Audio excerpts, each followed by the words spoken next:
Ya veo que ya más o menos vais llegando todos aquí, os estáis conectando y... uf, y seguís conectando. Madre mía, cuando digo que detrás de Verano Azul soy Legión, no me equivoco en absoluto. Qué barbaridad, qué alegría, qué bien. Bueno, mirad, lo primero es que quiero saludaros a todos, porque, en fin, normalmente hablamos un poquito por el chat, hablamos un poquito por el Facebook, pero no tenemos la oportunidad de tener una conversación así un poquito más directa y yo desde luego que no tengo tampoco capacidad de poder dar salida a todas las preguntas y a todas las cuestiones que van surgiendo en el grupo, porque sois, creo, 6.000 personas en ese grupo, lo cual es alucinante, es increíble, es precioso y es alucinante, así que claro, imagino que cada uno tiene sus dudas, sus curiosidades y sus preguntas, ¿no? Así que me apetecía mucho en este momento entrar y saludaros y nada, y sobre todo daros un poco de apoyo a todos, porque la verdad es que cada uno y en conjunto estamos pasando un momento tremendo. ¿Qué os voy a contar? Es muy, muy duro, muy difícil y muy doloroso todo lo que está ocurriendo. Y la verdad es que, en fin, de alguna manera el poder reunirnos aquí y poder charlar un poquito sobre estas cosas y poder comentaros algunas cosillas creo que me va a hacer muy bien a mí y si os hace bien a vosotros también, fenomenal. Así que por eso con Maive, que es la persona que lleva el grupo, pues habíamos comentado que podría ser bonito hacer esta retransmisión en directo y de alguna manera pues poder también eso, saludaros y el hecho de que tengamos la posibilidad pues de comentar algunas cosillas y algunas dudas. Veo que esto va a una velocidad tremenda, así que voy a ir mirando un poquito también vuestras preguntas, vuestros saludos. Lo que veo que me estáis saludando desde todos los rincones de España e inclusive de fuera también. Veo a gente ya desde Perú, veo a gente de Argentina, veo a gente de Bulgaria y desde todos los rincones de España, lo cual me hace sentir súper feliz porque es alucinante. Pues, en fin, chicos, antes de empezar con todo esto, con vuestras preguntas y demás, mira, 6 años. Ah, Elena Coín Ruiz, con 6 años. ¿Qué tal, preciosa? Bueno, antes de empezar, quiero, bueno, empezar por el final, o sea, es daros un abrazo muy grande e invitaros aquí a Nerja para cuando todo esto acabe, que por favor vengáis a despejaros y a relajaros y a vivir la vida y a disfrutar conmigo aquí en Nerja, porque aquí sabemos hacerlo muy bien. Y ahora mismo todos estamos confinados y yo tengo más ganas que nadie de meterme ahí en el agua y de llevaros a la cueva y de que paséis un rato fenomenal conmigo y aquí en Nerja. Así que en el momento en que sea posible, veniros para acá, desconectar, que Nerja siempre tiene un rincón bonito para que podáis estar a gusto y para que podamos desconectar de todo esto que está ocurriendo, ¿de acuerdo? Así que nada, me pongo un poco a ello porque la verdad es que el otro día mirando en las preguntas que estabais haciendo, pues ya estábamos hablando algunos del capítulo donde salía el mago Masip, estábamos hablando también, pues el otro día de los capítulos que grabábamos en invierno y que parecían verano y que este era uno de los motivos por los cuales se escogió Nerja precisamente para hacer la serie, así que veo que puede haber muchas preguntas, ¿no? Bueno, una de las primeras que había visto yo aquí es con respecto a una duda que la verdad es que es un poco polémica y que he estado leyendo aquí hace poco, que es con respecto al capítulo donde muere Chanquete y en el cual algunos de vosotros habéis escuchado, y es cierto, que se barajaba la posibilidad de que fuera otro personaje el que falleciera en ese capítulo y en este caso que fuera yo quien falleciera. Bien, esto no era tan drástico, no era tan dramático. Hay que matizar esto un poco porque la verdad es que parece demasiado duro como para poder asimilarlo. Tenéis que tener en cuenta que Antonio Mercero, cuando desarrolla los capítulos de la serie Verano Azul, sabéis perfectamente que cada capítulo está dedicado a una temática y sobre todo a una vivencia en la cual todos nos sentíamos reflejados. Podemos ver pues en Beatriz Mon Amour el primer amor, esa sensación, esas mariposas en la barriga y esa cosa tonta que nos surge a todos cuando tenemos ese primer amor. Podemos ver también, por ejemplo, esa diferencia generacional entre los padres y los hijos, que queda perfectamente reflejada en el capítulo de la bofetada, cuando el papá de Javi tienen ese rifirrafe y le mete una galleta de las buenas, ¿no? Entonces, cada capítulo tenía una temática en la cual quedaba reflejado un sentimiento, una vivencia por la cual todos los seres humanos, ya no solamente los españoles, sino todos los seres humanos nos enfrentamos. Y la muerte, la pérdida de un ser querido, y es muy duro ahora mismo tener que contar estas cosas, ¿de acuerdo? Pero la pérdida de un ser querido, la muerte forma parte de la vida y forma parte de las vivencias que todos tenemos que experimentar, por lo cual también Antonio Mercero tenía la intención de que quedara reflejada ahí. Así que la idea de que alguien en la serie muriera y que tendría que ser alguien cercano, porque evidentemente teníamos que sentir la pérdida de este ser querido y cercano, pues se barajó. Y ahí se barajaron varias opciones. Entonces no era que directamente dijeron que fuera yo el que falleciera, sino que se barajaron diferentes opciones. Puedo decir que otra de las opciones también que se barajaron fue uno de los padres de uno de los protagonistas, yendo y viniendo de Madrid con el coche, que sufría un accidente y que perdía la vida. Esta era otra de las opciones que se había barajado. Y se había barajado, evidentemente, también que el más pequeño de la pandilla, o sea, yo, en las playas, pues que en un descuido, un golpe de mar me llevaba y, por desgracia, fallecía. Evidentemente, esa opción creo que no duró más de 5 minutos en la mesa, porque todo el mundo entendía que eso era demasiado duro, que esa situación iba a ser tremenda para poder asimilarla, ¿no? Así que rápidamente la idea de que fuera el viejo marinero, que ya como hombre mayor y con sus ciertos achaques de salud, era más lógico y dentro de lo que cabe también más asimilable que fuera él el que falleciera. Así que finalmente se decide que es Antonio Ferrandi, o sea, Chanquete, quien fallece en la serie. Pero sí, es cierto que se barajó el hecho de que mi personaje, Tito, fuera tal vez uno de los que falleciera ahogado en la playa, lo cual tengo que decir que menos mal que nunca se llevó a cabo algo así, porque imaginaros menudo palo para la familia y sobre todo también en general, para mí también, ¿no? Imaginaros durante 40 años la gente que me ha estado reconociendo por la calle y me ha venido diciendo, ah, mira, este es Tito, mira, este es Tito, ¿no? Imagínate los niños diciendo, mira, papá, el muerto, el que se murió está ahí, ¿no? La gente me hubiera mirado a los pobres niños como si fuera un fantasma. Además, ¿quién hubiera querido venir a bañarse a las playas de Nerja donde murió el pobre Tito? No, hubiera sido terrible. Así que menos mal que esa opción se descartó. Por otro lado, también había visto que estabais comentando acerca de los capítulos y estabais comentando acerca del capítulo que no se pudo realizar, que, bueno, ya hemos estado también hace un par de semanas hablando de ellos porque, como visteis, compartí con todos vosotros el guión original de la serie y creo que la mayoría de vosotros tenéis ya claro el porqué y además también supongo que habréis podido leerlo y si no, bueno, lo tenéis por aquí en algún sitio haciendo clic por aquí arriba, podéis descargaros el guión. Pero el motivo por el cual no se pudo hacer este capítulo es por motivos técnicos.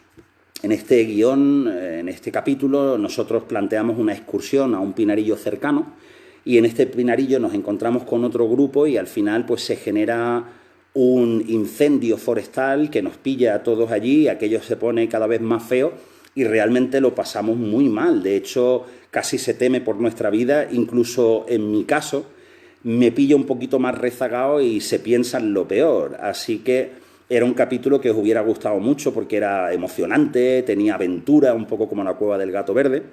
Y realmente, claro, estamos en el año 1980 y en 1980 no había efectos especiales por ordenador, no había animación y no podíamos recrear un incendio de tales magnitudes sin hacer realmente algo de fuego real. Entonces esto era un riesgo evidente, hacer un fuego y pretender que uno lo puede controlar. Así que técnicamente esto era muy complicado y lo cual se decidió poco a poco dejarlo atrás para ver si surgía alguna solución, pero al final ya estaba pasando el tiempo, teníamos casi toda la serie terminada y se decidió este capítulo no realizarlo. Mucha gente piensa que es el capítulo final, que es el capítulo número 20. En realidad no. Es un capítulo intermedio, es el capítulo número 16. Por eso también tengo que contaros una pequeña anécdota que me surgió a raíz de haber compartido con vosotros el capítulo, y es que alguien me dijo, después de leer el capítulo, que le pareció precioso, pero que no entendía cómo podía volver a aparecer Chanquete si Chanquete ya había muerto, ¿no? Claro, no es el último capítulo, es el capítulo 16 y Chanquete no había muerto todavía, ¿no? En fin, este es el motivo por el cual el capítulo número 16 no se pudo realizar. Y bueno, voy a ir mirando un poquito también, a ver, porque como tengo ahora que gano el teléfono las letras que me van muy rápido, ¿de acuerdo? Voy a intentar ir mirando vuestras preguntas y os voy contando cosas. De verdad, perdonadme porque sois muchos y veo muchísimas preguntas, pero voy a intentar ir viendo lo que me vais comentando y a razón de eso os voy comentando, ¿de acuerdo? ¿Cómo veríais una película Verano Azul? Me dice Manel de las Heras, creo que he leído. Pues una secuela, o sea, un remake de Verano Azul. Creo que esto, si lo pensáis vosotros mismos, esto sería muy difícil de realizar. Sí, tal vez podría ser interesante y seguro que todos estaríamos dispuestos a ver el resultado, pero tendría que ser algo muy complicado y muy original, porque en este sentido no podríamos contar con actores que no fueran los actores originales porque directamente sufriría vuestro rechazo. Vosotros querríais que nosotros, los actores originales, participáramos en esta serie. Hay quien me ha dicho alguna vez que otra que sería una buena idea que en este caso fuéramos nosotros los que hiciéramos de padres y que fueran otros actores más jóvenes los que hicieran de chavales. En fin, ahí está la propuesta. Tal vez entre vosotros hay un auténtico cinéfilo o hay un productor o hay un guionista que está dispuesto a meterse en camisa de 11 varas y tratar de hacer algo. Pero si no se ha hecho en 40 años, por algo será. A veces las cosas es mejor dejarlas tal y como están y ese recuerdo y ese original que todavía a día de hoy seguimos disfrutando es como mejor, es mejor. Así que, bueno, veo también por aquí, bueno, lo del tema de los dientes. Vale, sí, esto, si sois muy verano azulero, os habréis dado cuenta que hay de repente cambios que son un poco difíciles de entender o que parecen como fallos de récord, ¿no? Y evidentemente hay que explicar que la serie Verano Azul no se graba toda continua. No empezamos en la primera escena del primer capítulo y íbamos grabando en línea de guión, sino que íbamos grabando en función de la climatología, en función de la disponibilidad de los actores, en fin, de muchos factores, por lo cual grabábamos muy salteado. Eso hacía que, lógicamente, en un mismo capítulo que vosotros veis en una hora, nosotros habíamos tomado escenas de ese capítulo en enero, en septiembre y al año siguiente en febrero. Entonces, evidentemente, habían pasado muchos meses. Hay momentos en los que en la misma escena casi puedes ver que tenemos un morenazo de haber estado al sol durante un montón de días porque se grabaron en verano, pero también puedes ver algunas escenas donde estamos bastante más emblanquiñados o inclusive estamos pasando frío cuando estamos en bañador y en la playa, porque no son escenas que se grabaron en verano. Y de ahí lo del tema de los dientes. Claro, nosotros, la pandilla, los más pequeños, Miguel Ángel y yo, éramos los que íbamos perdiendo los dientes, los más mayores no. Entonces, claro, no podían ir haciendo prótesis y viendo un poco la progresión de nuestros dientes. Así que esto se dejó un poco así como que, para que no se diera cuenta tampoco mucho la gente.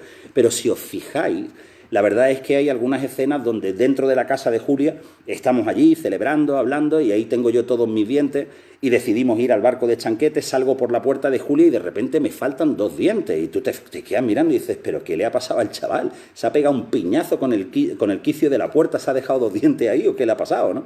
Y luego llegamos al barco de Chanquete y te fijas y vuelven a estar mis 2 dientes ahí. Tú dices, pero eso ¿cómo puede ser? Y ahora es al piraña el que le falta uno, ¿no?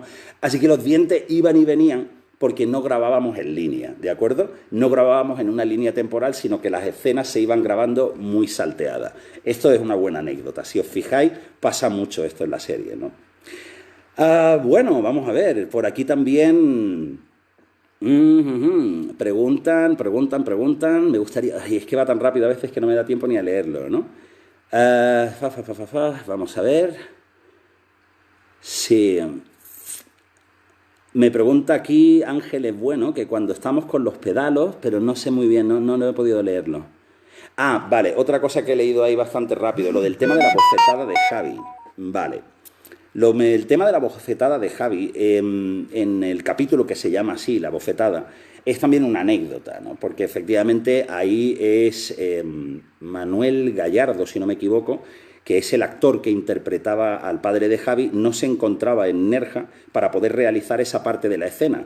Pero como realmente solo se tenía que ver la mano y un trozo del brazo, que era el que le arreaba el guantazo, pues cualquiera casi podía hacer esa parte de la escena. Y es curioso, porque claro, cuando dijeron, bueno, ¿y quién le pega un guantazo a Juanjo? Salió más de un voluntario. Así que sí, efectivamente, el guantazo que se lleva a Juanjo no es por parte del actor que interpretaba a su padre, sino que es alguien que estaba en el equipo técnico y que se prestó a darle el bofetón. Y no uno, porque sabéis perfectamente que las escenas no las grabábamos una vez, las grabábamos 2, 3, 5 veces. Así que se llevó 5 guantazos ese día. Se fue caliente. Vamos a ver. Bien, preguntan por aquí también María Garralón, ¿qué tal es como persona? Y cómo era también Antonio Ferrandi. Bueno, pues tengo que decir que en general Antonio Mercero nos escoge a cada uno de nosotros no por nuestras cualidades de actor, porque sabéis que yo no era actor, sabéis que muchos de los que participamos en la serie no éramos actores, sino creo que nos parecíamos a nuestros personajes. Este era el motivo, nos parecíamos a nuestros personajes. Yo siempre lo he dicho, Miguel joven tiene mucho de Tito y Tito tiene mucho de Miguel joven. Por lo cual, María Garralón, Julia es una persona dulce, comprensiva, amable, es esa amiga que todo el mundo querríamos tener, es esa compañera en la cual puedes tener tus confidencias, es esa persona que te da siempre un buen consejo desde el punto de vista equilibrado.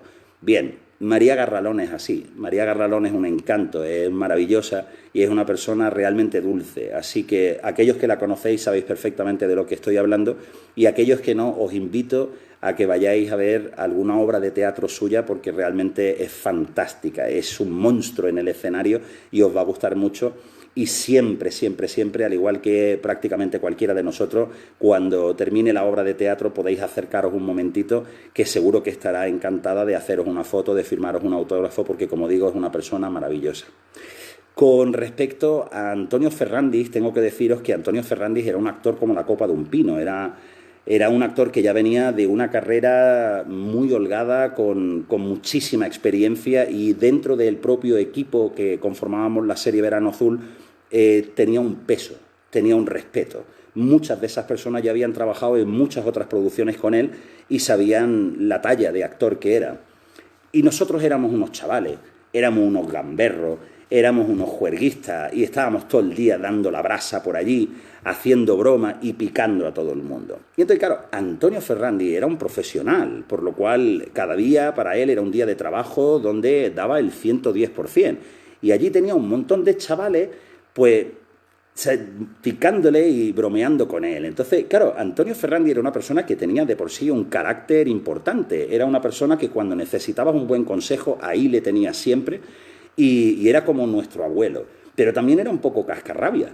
Así que no le picaras demasiado, que te pegaba un buen bocinazo. Era una persona encantadora, era muy cariñoso, pero era muy profesional en ese sentido y cuando estaba en el set de trabajo no era un lugar para estar por ahí tirando tonterías y estando haciendo bromas porque como digo, él estaba trabajando, ¿no? Así que el estar con él era siempre un orgullo porque podías ver la calidad de actor y podías aprender mucho de él y cómo encaraba lo que eran las escenas, pero también hay que decir que como personaje, digamos, como personalidad, tenía una personalidad que a veces sí, imponía, así que cuidado. Vale, mira, Marco Barrasa López me pregunta por aquí si sigue el sitio donde estaba la Dorada con su huerto o ha cambiado mucho. Mira, me gusta esa pregunta. Me gusta esa pregunta porque muchas veces me han dicho, jolín, después de 30 años, 40 años, aquello no se tiene que parecer en absoluto. Seguro que donde estaba el barco de Chanquete, que era aquella huerta y esas terrazas con esas vistas maravillosas, tienen que ser urbanizaciones de lujo. Pues no lo es. Y para los que habéis estado aquí y conocéis el lugar, sabéis que no miento. Aquello sigue siendo un huerto. Aquello sigue siendo con unos bancales y unas terrazas con unas vistas extraordinarias. No es público, son pequeñas fincas, pero se puede acceder muy fácilmente por zonas de camino y podríais disfrutar de las vistas desde ahí arriba. Y tengo que deciros que el detalle de donde se encontraba la barca de Chanquete originalmente, el bancal sigue estando en el mismo sitio y la acequia de agua por donde nosotros corríamos y chapoteábamos sigue estando en el mismo lugar. Lo que ya no son tomates, ahora son aguacates, son subtropicales. Yo, sinceramente, tengo que deciros que a mí me gustaría mucho que la réplica del barco de Chanquete que se sitúa en el Parque Verano Azul, algún día la colocaran ahí arriba. Antes era un lugar apartado, lejos, de difícil acceso, pero el paseo marítimo Antonio Mercero llega justo al pie de esa peña. Así que su acceso sería muy fácil y creo que podría ser un mirador precioso. Y lo más bonito de todo es que en esa localización, en su localización original, el barco de Chanquete se podía ver desde el mismísimo balcón de Europa. Así que a mí de verdad me encantaría llevármelo de vuelta allí. Bueno, veo por aquí que sois montones. ¡Qué guay! 192 personas, madre de Dios. Bueno, a ver. Más cositas que veo por aquí. Bueno, veo que está Eugenio Caballero García, Ricardo Valentín, está Juani Morilla. En fin, mira, me dicen también, mira, aquí está Curro Alcaide. Curro, qué máquina eres, sí señor, del Cerrado de Calderón. Oye, que por cierto, te sigo con esos maravillosos vídeos que haces todas las tardes dando ánimos desde tu terraza con tu familia. Muy grande, tío, muy grande. Yo sé que hay días que pesa, pero créeme que te seguimos mucha gente y aunque es solo un símbolo, pero ahora importan mucho esos símbolos, ¿de acuerdo? Así que sigue con ello. Ya te conté que yo hago lo mismo aquí cada día a las 8 de la tarde con mi familia, con las linternas y con mi bandera, moviendo la bandera y moviendo las linternas y ya me siguen desde muchos cortijos y parece que no, pero es algo que da ilusión. Así que, Curro, máquina, sí señor. Bueno, a ver, y Eva María, de acuerdo, estás por aquí también. Voy a intentar seguir leyendo, es que va súper rápido.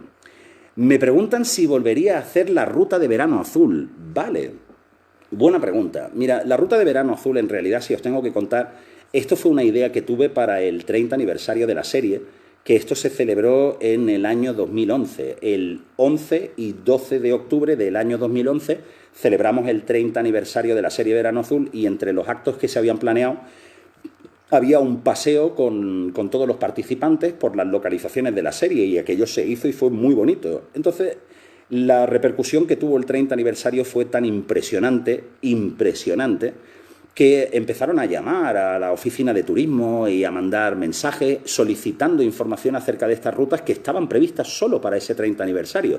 Pero dado el hecho de que yo pues me dedico a actividades similares, soy guía, soy monitor de actividades de aventura, y decidí que, bueno, pues no sería una mala idea, aunque fuera para esa temporada, ponerla en marcha. Para esa temporada me he tirado 5 años seguidos haciendo una ruta que estaba prevista para solo 2 días. Por eso digo que es que sois legión ahí detrás.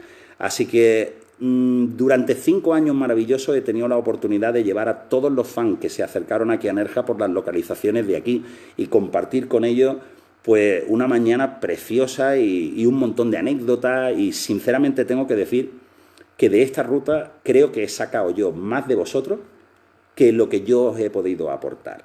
La cantidad de vivencias que habéis compartido vosotros conmigo, la cantidad de sentimientos y de experiencias y de recuerdos que tenéis acerca de la serie y que habéis compartido conmigo, los llevo conmigo. Así que ha sido una ruta tremendamente bonita para poder realizar. Pero mi trabajo también me lleva a otros entornos y tengo otras inquietudes distintas, como por ejemplo, sabéis que trabajo en la Cueva de Nerja, que me apasiona. Sabéis que trabajo en Educar y Aventura, realizando rutas de kayak, senderismo, 4x4, snorkel y un montón de cosas más. Y sabéis que mis espacios naturales, mis acantilados, mi sierra, mi río, son para mí muy importantes. Y el hecho de poder convertir algo que para mí es tan especial en mi trabajo y haceros partícipe de ello y ver la ilusión que genera es muy importante para mí. Por lo cual, la ruta de Verano Azul me estaba tomando mucho tiempo, estaba absorbiendo mucho tiempo y anhelaba el hecho de poder también dedicar tiempo a otras cosas. Así que decidí que después de 5 años era el momento de ponerle el broche final y creía que en 5 años que ha sido fan realmente de la serie, ha tenido la oportunidad de venir, ¿no? En 5 años, y ahora pues me dedico a estas otras actividades. Si algún día puede que se realicen las rutas de Verano Azul por mi parte otra vez, dejémoslo abierto. Difícil decir que no ahora a cualquier cosa. Por ahora no lo tengo previsto, pero es algo que me gustó mucho hacer y no lo descarto. Vamos a ver quién tenemos por aquí también. Vale, que dicen que en cuanto puedan vendráis a Nerja, lo mejor que podéis hacer. Vale, que cómo se localiza para poder las rutas es muy fácil, tanto en la Cueva de Nerja, entrando en la página web de la Cueva de Nerja, como entrando en la página web de Educare Aventura, que son las dos empresas donde realizo mis trabajos. Está todo en internet prácticamente, así que es muy fácil de poder dar conmigo, ¿no? Vale, buena pregunta.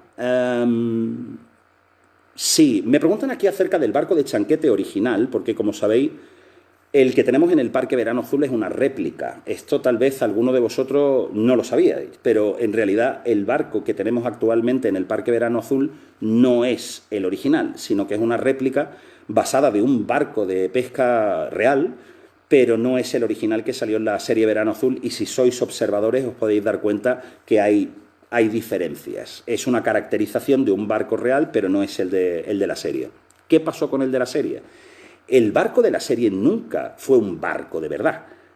Las dimensiones sí lo eran. El interior era exactamente igual que lo veíais en la serie, no es un decorado. O sea, el barco venía completo y estaba ahí situado en ese maravilloso sitio, pero estaba hecho de chapón. O sea, los laterales no eran madera, era chapón. Y los bordes del barco estaban hechos de goma espuma. Así que si lo hubiéramos tirado al agua hubiera tardado 5 minutos en irse a pique. No era un barco de verdad. Era increíble, pero era una maqueta. Entonces, cuando termina la serie, claro, lógicamente Televisión Española tiene que decidir qué hace con el barco. Y podría desmontarlo igual que lo montó allí y llevárselo de vuelta otra vez a los estudios de Prado del Rey en Televisión Española, o, como hicieron, cedérselo al Ayuntamiento de Nerja para que ellos lo explotaran a su gusto, ¿no? Era como una cesión que les hacía Televisión Española. Hay que entender que la serie no se había estrenado todavía. El lugar, como os decía, se encuentra bastante apartado en aquel entonces, por lo cual el ayuntamiento no tuvo la picardía de imaginar la enorme repercusión que podría tener la serie Verano Azul y la cantidad de gente que hubiera querido ver el barco original. Así que declinó el ofrecimiento de Televisión Española. El ayuntamiento de Nerja rechazó el barco de Chanquete original, no lo quiso, y Televisión Española lo que hizo fue desmontarlo y llevárselo. Tengo que deciros también que a nivel personal, en aquel entonces, cuando el Ayuntamiento de Nerja rechaza el barco de Chanquete se lo ofrecen a mi padre. Mi padre trabajaba de camarero en el Chiringuito de Ayo, y entre Ayo y mi padre tenían la idea de montar una pequeña tienda de recuerdo y tal vez una pequeña bar o cafetería en ese mismo lugar o en otra zona donde el ayuntamiento le diera permiso para hacerlo. Así que después de que Televisión Española le ofreciera el barco de Chanquete al ayuntamiento y que ellos lo rechazaran, se lo ofrecieron a mi padre. Mi padre solicitó los permisos para poder instalar y hacer del barco de Chanquete una tienda, y el ayuntamiento de Nerja se lo denegó. Así que, aunque nosotros hubiéramos querido tener el barco de Chanquete aquí en Nerja, el propio ayuntamiento primero lo rechazaron ellos y luego rechazó nuestra propuesta para que nos lo pudiéramos quedar nosotros. Así que lo desmontaron y se lo llevaron. Y mira que me han preguntado durante todos estos años qué ha podido pasar con el barco de Chanquete. Pues como suelen ocurrir con los escenarios y con los decorados de las películas cuando terminan, se reutilizan para otras producciones, así que lo desmontarían por completo y de él no quedó absolutamente nada. Lo que queda, y esto es algo que hay uno de vosotros que también participó en la serie y que lo conoceréis por Veraneante, Juanjo en concreto, que es como se llama, él tiene los planos originales del maestro Sanabria. El maestro Sanabria era el carpintero de Radio Televisión Española que hizo los planos del barco de Chanquete y montó el barco de Chanquete. Del barco no queda nada, pero los planos originales sí que existen. Así que si alguien quisiera rehacer el barco de Chanquete exactamente igual como estaba en la serie, eso se puede hacer, porque los planos existen. Sí, yo también estoy de acuerdo en que fue muy poca visión, pero repito, no se había estrenado la serie y como tal no se imaginaban el éxito. Yo creo que cuando habían pasado 2 o 3 capítulos después de su estreno, Supongo que fue el propio ayuntamiento el que llamaría a Televisión Española o a Antonio Mercero diciéndole, oye, que sí que queremos el barco, pero ya era tarde, ya era tarde. Y sinceramente, a partir de ahí una laguna que no he llegado nunca a comprender aquí en Nerja, que son 20 años completos, 20 años que se dice muy pronto, donde jamás se hizo un aniversario, jamás se puso una placa, jamás se celebró nada y no se puso ni una calle. No había absolutamente ninguna referencia en todo el pueblo de Nerja, a pesar de la fama que había tenido, que dijera que aquí en Nerja se había grabado la serie Verano Azul. Eso sí que no lo logró a comprender. Vamos a ver, ¿qué más tenemos por aquí? Una pregunta, tú eres de Nerja, me dice José Luis García, creo haber leído. En realidad original no. O sea, yo nací en Alemania. Esto supongo que muchos lo sabéis también, sobre todo por ese segundo apellido mío, que es Braun. Mi padre sí era español, mi padre era catalán y mi madre es de Alemania. Entonces a mí me cogen una etapa donde mi familia está en Alemania y yo nací en un pueblo cerca de las costas del mar Báltico que se llama Lübeck y estuve viviendo durante mucho tiempo en un pueblecito que se parece mucho a Nerja, versión alemana, pero un pueblecito muy bonito junto al mar que se llama Timmendorfer Strand. Y ahí estuve hasta los 3 años. Pero luego ya después decidimos volver aquí. Mi tía, Pilarín, y Antonio, su marido, Antonio es nerjeño. Y resulta que, claro, vivían aquí en Nerja y fue que mi tía le dijo a mi padre, oye, si estás pensando en volver, deberíais de volver aquí a Nerja, no vuelvas a Barcelona, sino vente aquí a este pueblecito que el turismo está empezando aquí y un profesional como tú va a tener trabajo aquí seguro. Y así es como llegamos nosotros a Nerja y yo tenía 3 años. Creo que ni los había cumplido todavía cuando yo llegué aquí a Nerja. De hecho, cuando empiezo la serie, que tenía 6 años, mi español era todavía una mezcla rarísima. Acababa de aprenderlo realmente bien. Así que tenía una mezcla de alemán, de juntarme con todo el equipo de la serie Verano Azul, tenía toques madrileños, tenía toques catetos de aquí del pueblo, en fin, tenía una mezcla de todo, ¿no? Pero bueno. No, mi padre falleció, me pregunta Ángeles, mi padre falleció hace ahora, creo que son 6 años. La verdad es que es un momento muy doloroso y a veces intento no acordarme de nada, ¿no? Pero no, mi madre sí vive, pero mi padre no, mi padre, el catalán, falleció. Buena pregunta me hacen aquí, no he podido leer el nombre, disculpadme. Me quedo también con esta segunda que estoy leyendo. Primero, lo de los estudios. Segundo, ¿qué capítulo te divirtió más grabar? Que me pregunta Margarita Gómez. Mirad, el tema de los estudios, esto también es importante mencionarlo, teniendo en cuenta que nosotros grabábamos todos los días, empezábamos prácticamente a las 7 de la mañana con temas de vestuario, maquillaje, repaso del guión y desplazamiento hasta las zonas donde teníamos que grabar y montar todo el set y empezar a grabar. Así que empezábamos muy temprano y terminábamos muy tarde. A veces estábamos 8 horas, 10 horas trabajando. Eso sería algo imposible, coger a un grupo de menores y ponerlos a currar 10 horas al día como estábamos nosotros ahí. Nos lo pasábamos flipante, pero eran 10 horas a veces también. Entonces, compaginarlo con los estudios era difícil. Nosotros había también momentos en la grabación que había escenas o momentos de la grabación donde no participábamos. Así que se planteaban 1 o 2 días donde no teníamos que ir, o inclusive a veces una semana completa donde no íbamos a grabar porque iban a grabar con los padres, por ejemplo, que habían venido desde Madrid y entonces aprovechaban para hacer un montón de escenas donde aparecían solamente los padres y ahí nosotros regresábamos al colegio. Y cuando no, teníamos un profesor particular. Así que después de grabar y estudiar el guión, teníamos un profesor particular con el cual salvamos el curso. Así que o íbamos al colegio cuando podíamos, o por otro lado también teníamos, como digo, ese profesor particular y todos salvamos el curso, por cierto. Me preguntabais también que cuál es mi capítulo favorito, con cuál me divertí más. Bueno, en todos me divertí mucho porque el ambiente de grabación, tengo que decir que aquello se convirtió muy rápidamente en una gran familia y si éramos golfos dentro de la serie, éramos más golfos todavía fuera de la serie y Miguel Ángel y yo estábamos siempre armando la gorda y haciendo un montón de trastadas, poniéndole chicle en el asiento del cámara o cogíamos el rímel de la maquilladora y en el ocular de la cámara, como también era negro, pintábamos todo de rímel y no se daba cuenta, así que cuando miraba y volvía a quitar el ojo tenía todo el ojo negro y estábamos todo el rato haciendo cosas como esa, ¿no? Pero tengo que decir que para mí el más divertido fue la cueva del Gato Verde. La cueva del Gato Verde nos permitió a Piraña y a mí, a Miguel Ángel y a mí, en los huecos del rodaje, en los momentos en los que estábamos rodando, meternos por todos los rincones de la cueva y hacer casi casi lo que nos daba la gana. Y yo creo que mi pasión por la cueva nace entonces, ¿no? Porque aquello era como, no lo sé, aquello era como un cuento, como es realmente, un mundo totalmente diferente. Y el hecho de poder descubrirla de esa forma con total libertad, y además que estuvimos varios días grabando en el interior porque aquello no fue fácil, pues hizo que nos lo pasáramos fenomenal. Así que mi capítulo donde yo más me divertí es sin duda La Cueva del Gato Verde. Ese es mi capítulo favorito, sí. Me dicen... mira, una buena pregunta, Juan y Morilla. Si alguna vez fuimos espontáneos en cuanto a los guiones. Sí, y mucho. Y de hecho se incentivaba. Te explico.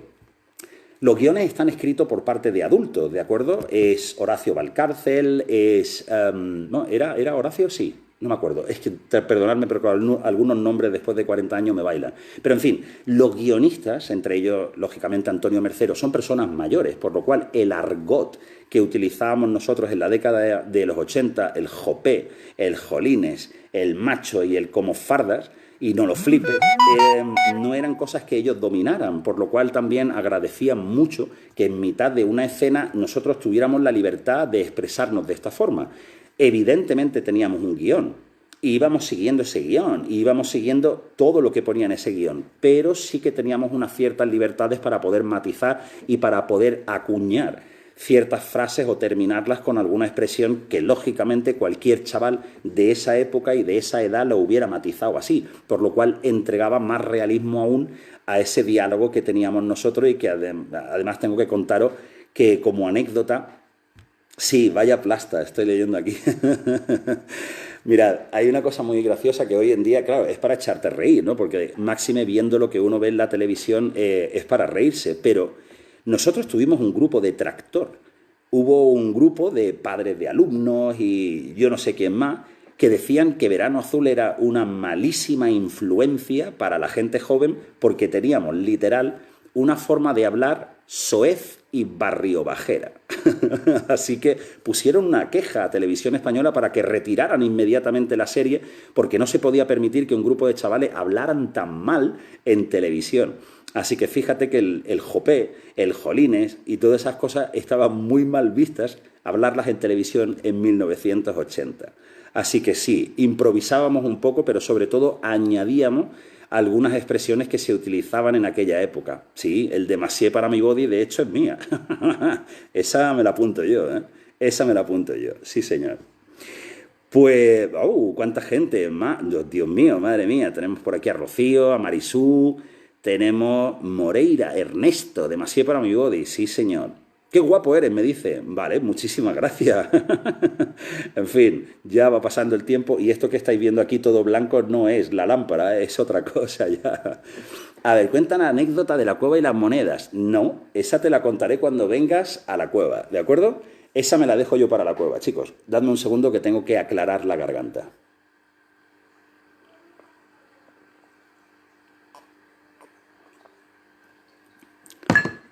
Vale. Ajá. ¿Quién robó un joyero para regalárselo a su amor? Entiendo. Vale, supongo que la pregunta, el que la hace ya conoce la respuesta. Vale, esto es otra de las anécdotas también. Y además también nos pone un poco en situación de ese doble verano azul que siempre he dicho que había. Hay dos verano azul. El verano azul que grabamos, el que visteis, y luego el que vivimos nosotros en esos 16 meses de grabación que fueron maravillosos y que dio para que esos lazos entre nosotros y el equipo fuera algo que incluso a día de hoy continúan. Entonces, Pilar Torres, Bea, cuando llegaba al set de grabación no iba caracterizada pues con esta ropita tan sencillita, con este peinado tan modosita, sino que venía guapísima cada día, ¿no? Y todos sabíamos que Pilar y Cristina, ojo, eran dos bellezas, eran dos muchachas guapísimas, guapísimas, guapísimas. Entonces todos estábamos un poco enamorados de Bea, vosotros también. Y claro, yo con mis 6, 7 años pues también andaba enamoradillo de ella. Y claro, como yo era el más pequeño, pues la verdad es que tenía la suerte de llevarme muchos favores. Y en ese sentido, cuando Pilar llegaba al set de grabación, pues saludaba a todo el mundo, pero a mí siempre me daba 2 besos. Y esto me hizo tener esperanzas. Así que un día decidí lanzarme y declararle mi amor. Así que fui a mi casa, fui al cuarto de mi madre, le cogí el joyero de mi madre y salí por las puertas. Ya ves tú, con 6 años salí por las puertas de mi casa con el joyero en las manos, atravesé todo el pueblo hasta los apartamentos donde vivían, pegué en la puerta de Pilar, me abre ella y le declaré mi amor con el joyero de mi madre en las manos. En fin, bueno, me lancé, ¿no? Así que con 6 años. Bien, no funcionó, pero fue bonito. Supongo que ella también lo recordará.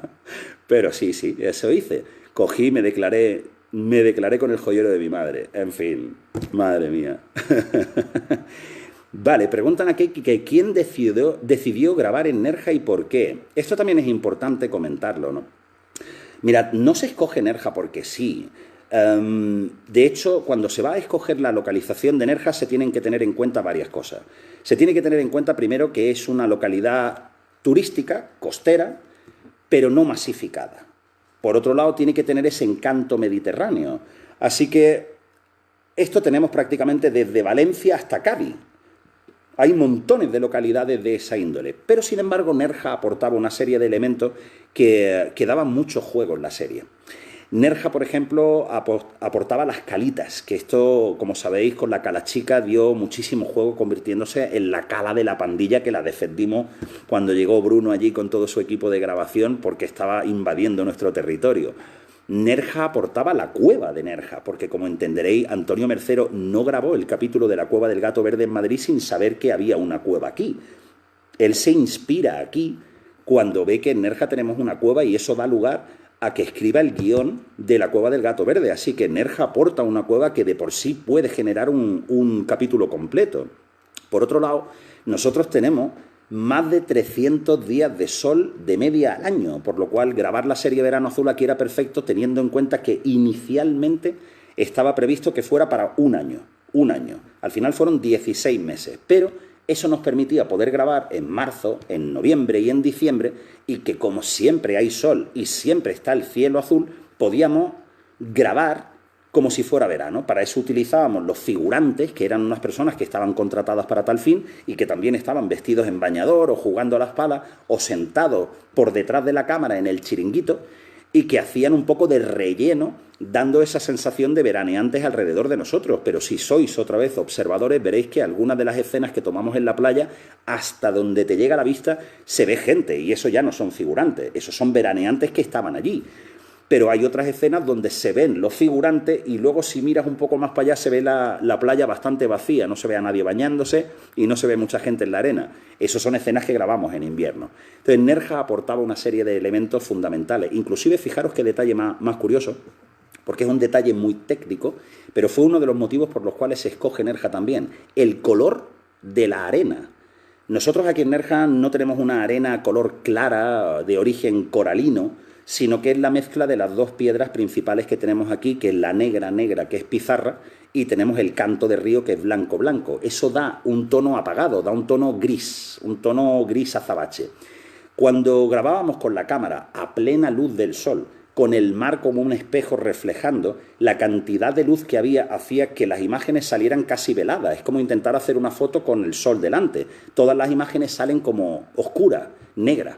Entonces se tenían que generar sombras artificiales para intentar que los colores volvieran a la naturalidad. El efecto de la arena más oscura lo que hacía era balancear un poco el exceso de brillo del sol, por lo cual incluso la arena de la playa, el color de la arena de la playa de Nerja, fue otro de los motivos por los cuales se escoge Nerja como la localidad para hacerla.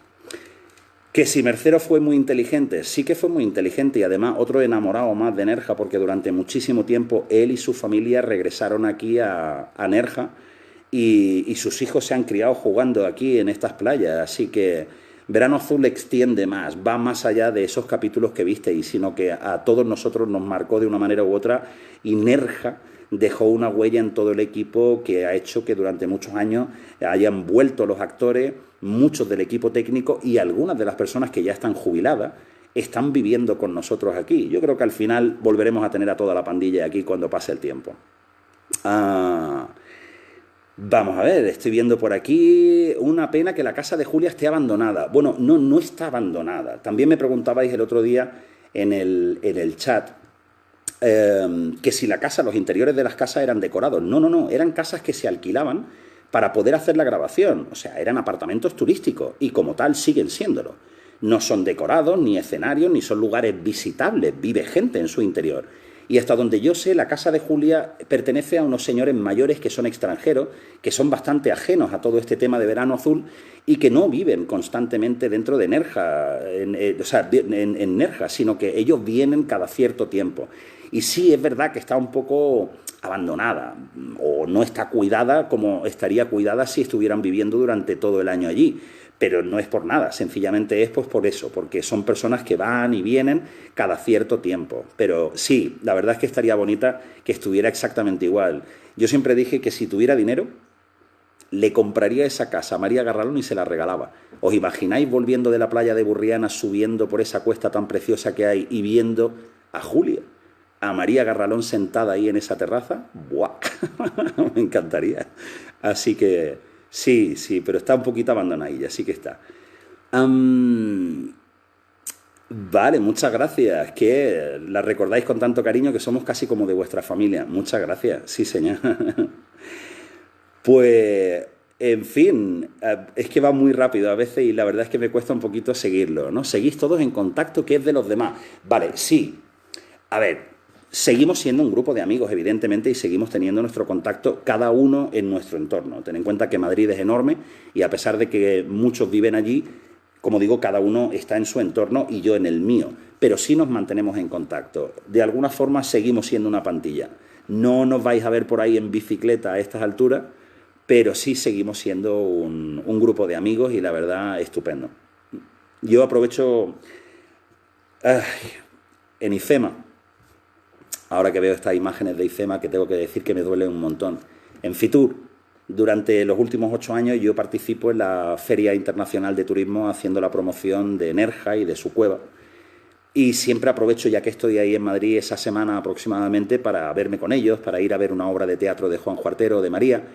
Y no es que tenga mucho tiempo, pero lo intento. Y la verdad es que es bonito el tener esas reuniones. Y también tengo que deciros que tanto María como Juan Juartero, como Cristina, como Gerardo, son asiduos de aquí del pueblo. Así que venir aquí a Nerja no solamente es tener a veces la casualidad de encontrarse conmigo, sino que muchos de vosotros habéis venido aquí a Nerja y os habéis encontrado con algún que otro, integrante de la pandilla también, sí. ¿Cuánto? ¿Alguna bronca? Hombre, hay días de todo. O sea, en 16 meses y trabajando como estábamos trabajando, claro que había bronca. Mira, te puedo contar una que además fue culpa mía. Y además fue Antonio Mercero. Fíjate tú, Antonio Mercero, que le decían San Antonio por la paciencia que tenía con nosotros. Pero esa paciencia a veces se agotaba. ¿Recordáis la escena del primer capítulo donde estamos comiendo pipa? El Piraña, yo, Javi y Quique, y va Julia haciendo el footing alrededor de la redola del Balcón de Europa y estamos comiendo pipa. Bien, el primero que se arranca a correr detrás de ella soy yo. Y yo estaba ese día más centrado en las pipas que me estaba comiendo que en lo que estaba haciendo. Y o arrancaba tarde o no arrancaba. Y yo cada vez que decían, corten, venga, volvemos a empezar, y era culpa mía, yo estaba más preocupado de que me llenaran bien las manos de pipas para comer pipas. Y ese día Antonio se enfadó conmigo y me dijo, déjate de pipa y ponte a lo que tienes que estar. Así que sí, claro que sí, había días donde había que ponerse serio, claro que sí. Tú fuiste el que ayudaste a reconocer a Verano Azul 20 años después. No, 20 años después fue el Ayuntamiento de Nerja. El aniversario el 20 aniversario lo organiza el Ayuntamiento de Nerja, que además lo hizo precioso porque nos trajo a todos aquí. Bueno, yo ya estaba aquí, lógicamente, pero organizó todo y trajo a todos los protagonistas, inclusive a Antonio Mercero, y ese año se inauguró el Parque Verano Azul. Inauguramos las placas que tenemos cada uno, o sea, cada una de las avenidas de ese parque lleva nuestro nombre, lleva el nombre de uno de los protagonistas, así que cada uno de nosotros inauguramos nuestra propia calle, que no te puedes imaginar el puntazo, el orgullo que fue para mí tener mi propia, y tener, como tengo, mi propia avenida aquí en Nerja, y eso sin que me la tuvieran que dar a título póstumo, que es cuando se hacen estas cosas, así que en vida me la dieron, por lo cual para mí me ha gustado mucho. Pero las calles, el parque, el barco de Chanquete, o sea, la réplica del barco de Chanquete, y también inauguramos el paseo marítimo de la playa de Burriana, ese precioso y magnífico paseo marítimo que tenemos en la playa de Burriana, se llama Paseo Marítimo Antonio Mercero. Así que el 20 aniversario fue muy bonito, sobre todo por la cantidad de actos importantísimos e inauguraciones que se llevaron a cabo. Yo organicé el 30 aniversario. El 30 aniversario no se inauguró ni calles, ni plazas, ni paseos marítimos, y no era esa la intención. El 30 aniversario yo lo hice con una intención totalmente diferente. En el 20 la gente nos vio desde detrás de una barrera. Se colocaron barreras constantemente para que nosotros estuviéramos a un lado y vosotros estuvierais en el otro. Entonces yo podía ver las caras de la gente, podía ver la ilusión de los niños y estábamos a una cierta distancia. Entonces yo quise eliminar esas barreras en el 30 aniversario y que tuviéramos la posibilidad de unirnos, de que fuera un aniversario de contacto, porque en realidad ese aniversario yo lo organicé por vosotros. Yo lo organicé por esos 30 años de cariño que nos habíais dado en aquel entonces, 40 vamos ya, y que realmente, aunque no lo parezca, nosotros lo hemos notado. Esa forma en la que nos habéis parado por la calle para decirnos lo bien que lo habéis pasado viendo la serie Verano Azul, esa sonrisa que esbozáis cuando alguno de vosotros me reconocéis o nos reconocéis, en fin, ese cariño merecía tener también un momento de devolveros todo eso. Entonces yo decidí organizar el 30 aniversario aquí en Nerja para que pudierais venir todos, pero esta vez sin barreras. Y así lo hicimos. La verdad es que fue un desgaste tremendo. Tengo que deciros que fueron 2 días. Para mí organizarlo fue tremendo. Perdí 12 kilos, lo pasé mal porque hubo un montón de movidas rarísimas y muy, muy chungas. Pero por otro lado, el objetivo se cumplió. Y es que cada persona que vino a participar en ese aniversario, que por cierto, vinieron más de 500 y pico personas, en pleno octubre, familias completas que sacaron a los niños del colegio, cerraron negocios, pusieron las bicicletas en la vaca del coche y se vinieron para acá y montamos un pitote tremendo, vamos, yo creo que fue una de las celebraciones más sonadas que hemos hecho aquí en Nerja en años. Y eso lo hicisteis vosotros, lo hicisteis posible, ¿no? Y yo siempre aposté por eso porque siempre he dicho que detrás de Verano Azul sois legión. Pero como digo, el objetivo de este aniversario era que tuvierais la posibilidad de mezclarse los fans con los protagonistas, y así lo hicimos. Nos sentamos junto al público cuando vimos el primer capítulo en el Centro Cultural. Estuvimos paseando por el Balcón de Europa juntos, estuvimos haciendo rutas juntos, nos fuimos a comer una paella donde estaban periodistas, actores, políticos, fans, todos mezclados por allí, y aquello fue muy bonito. Y yo me siento muy orgulloso de haber organizado ese 30 aniversario, sinceramente, porque primero, como digo, os lo merecíais, y luego, por otra parte, para Nerja fue una promoción realmente increíble, porque todo el mundo, en todos los medios de comunicación, se habló de ese 30 aniversario. Me preguntáis aquí si va a haber un 40 aniversario. No lo sé. Mirad, yo ya he organizado un aniversario y tengo que deciros que yo lo pasé mal, porque aparte de organizarlo, que ya de por sí fue muy complicado, el hecho es que también soy uno de los actores, por lo cual también tenía toda esta cantidad de gente alrededor mía, haciéndonos fotos, pero también tenía que estar con un ojo en todos lados, ¿no? Entonces la verdad es que no pude disfrutar como me hubiera gustado de ese aniversario. Hacer un aniversario como la serie merece y como los fans vosotros merecéis y como el pueblo de Nerja merece, es algo que se tiene que hacer con tiempo y se tiene que hacer con un cierto nivel. Entonces, en ese sentido, o Radio Televisión Española o el propio Ayuntamiento de Nerja es quien debe de encabezar algo así. Y sinceramente, claro que yo voy a aportar, igual que todos aportaríamos algo, pero en este sentido, si se hace, yo espero que a mí me inviten, no a participar en su organización, sino que me inviten a participar en los actos. Así que no lo sé. Yo todavía no he escuchado nada, ni tengo noticias de nada. Pero al tiempo, de todos modos, en esta situación en la que estamos ahora mismo, es importante pensar en lo que tenemos en un futuro muy inmediato y luego después, mira, celebraremos lo que haga falta. Vale, sí. Ajá.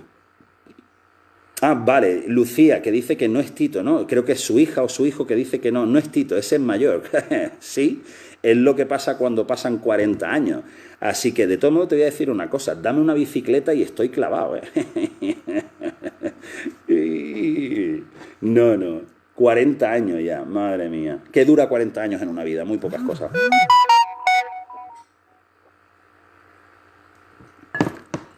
¿Por qué decidieron que muriera Chanquete? Bueno, ya lo comentaba antes.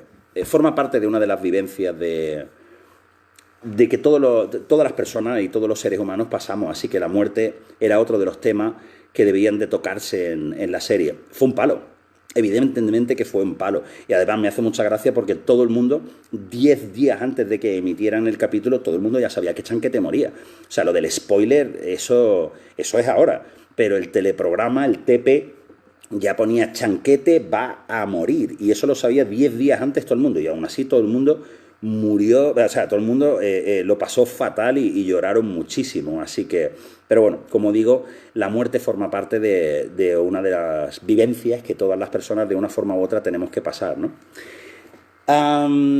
Sí, es lo que estábamos hablando, que tal vez, bueno, Radio Televisión Española quisiera retomar un proyecto y hacer como una especie de verano azul con nosotros como padres. No tengo ni idea. La verdad es que todo esto me parece como muy complicado. Pero, en fin, que hay gente muy valiente, hay gente con mucho talento. De hecho, sabéis perfectamente que los propios descendientes de Antonio Mercero se dedican a la producción cinematográfica, así que qué mejor que ellos, ¿no? En fin, a mí me tenéis aquí para lo que queráis. Vale, tenemos por aquí también desde Costa Rica, madre mía, jolín, qué me gustaría ir a tu tierra. He estado por la zona, he estado por la península de Yucatán, pero en Costa Rica no, y me consta por amigos que han estado allí que pura vida, amigo, vaya tierra, en fin, algún día, pronto, espero de verdad. Ajá. ¿Qué se sabe de...? Es que no he podido verlo, vale. Es que va tan rápido a veces que no me da tiempo. A ver, ¿qué tal fue la grabación de El Ídolo? Bueno, El Ídolo, como otros capítulos, la verdad es que fue bien. Tengo que decir que yo tengo pocos recuerdos de Gonzalo. Gonzalo es cantante realmente y él había ganado, creo, el Festival Internacional de la OTI y la verdad es que era un tío, pero bueno, un dandy. O sea, lo veías ahí, veías perfectamente las maquilladoras y las peluqueras que lo miraban de arriba abajo porque el tío con esa melenilla que tenía arrasaba. Y la verdad que muy bien, porque además, aparte, desde mi punto de vista, yo creo que aparte de que cantaba estupendamente bien, interpreta fenomenal. O sea, en este capítulo puedes ver que tiene momentos, tiene escenas fantásticas como la que tiene de noche, con Chanquete sincerándose allí en el barco y la verdad es que es muy bonito. Ese capítulo está muy bien y además muy adelantado a su tiempo. Yo creo que si os fijáis, ahí ya estábamos viendo un poco lo que a veces vemos también en ediciones ya demasiado pasadas de Operación Triunfo y cosas así, donde rápidamente se lanza a la fama a alguien y igual que sube al estrellato, rápidamente bajan de nuevo y quedan en un anonimato y nadie se acuerda muy bien de sus nombres y de lo que hicieron, ¿no? Esos juguetes rotos que se llamaban o productos, ¿no? que eran productos para el gran público, ¿no? Ahí Antonio Mercero volvió a ser muy adelantado. Me preguntan aquí, Marc, ¿sé hablar al revés? No, la verdad es que no. En aquel entonces seguro que sí. Me sé las frases. Por ejemplo, sé la del piraña que decía rañosé, cerepa, tedusnu, soyapa. Eso sí, se nos ha quedado. Pero aparte de eso, no sé hablar al revés. En aquel entonces sí se nos daba bien, porque no era solo el guión. Así que al final podíamos hacerlo cuando quisiéramos. Pero ahora ya a estas alturas, ¿qué va? Que dices que tienes ganas de hacer kayak conmigo y más tengo yo de salir con el kayak, créeme, que tengo un síndrome de abstinencia que de verdad me voy a sentar en el kayak aunque sea ahí, en lo alto de la arena, porque, vamos, madre mía, sí lo echo mucho de menos. A ver, capítulo de la última función o la burbuja. La última función, es como, creo, no sé, no he podido leerlo muy bien, pero me dice que si me dio miedo hacer el capítulo de la última función o la burbuja. La verdad es que si os dais cuenta son dos capítulos bastante curiosos porque se salen un poco de la línea de lo que estábamos acostumbrados. ¿Quién hablaba de temas de extraterrestres en aquella época? Bueno, en realidad sí. No sé si los que tenéis también canas como yo, ¿Os acordáis del programa este que echaban en aquel entonces? Es que no me acuerdo exactamente cómo se llamaba, pero creo que el tío se llamaba Jiménez del Oso. Y no me acuerdo muy bien, seguro que aquí me pondréis el nombre del programa, pero hablaba de cosas de fantasmas, de misterios y de ovnis, y a nosotros nos encantaba. Y yo creo que de ahí sale un poco esta idea de hacer el capítulo de la burbuja, pero es raro, ¿eh? Es un capítulo muy raro. Como curiosidad, por si no lo sabíais, el que hace de extraterrestre o supuesto extraterrestre en este capítulo era un profesor de yoga, que tampoco era una cosa que se estiraba mucho en la década de los 80, o sea que ya era un personaje bastante curioso de por sí mismo, ¿no? Y era un tío muy, muy curioso este hombre, sí señor. Y la última función, mira, la última función yo lo recuerdo sobre todo porque ya es casi lo último que grabamos. Una parte de ese capítulo, de la función, lo hicimos aquí en Nerja y utilizamos para eso lo que se llama aquí, lo que llamábamos nosotros el chalet de las monjas o la casa de los Ferrandi o el chalet de los Ferrandis, que también se conocía así, ¿no? Pero bueno, era una ruina, estaba todo hecho pedazos, de hecho, incluso daba grima de verdad meterte por ahí adentro, estaba todo lleno de cristales en fin, era un lugar que estaba muy deteriorado, pero por fuera tenía ese halo de misterio, por lo cual era perfecto para poder grabar ese capítulo con el misterio. Pero el interior no estaba para nada adecuado como para poder hacer ese capítulo, por lo cual no quedaba otro remedio que hacer un decorado, y eso lo hicimos en Madrid.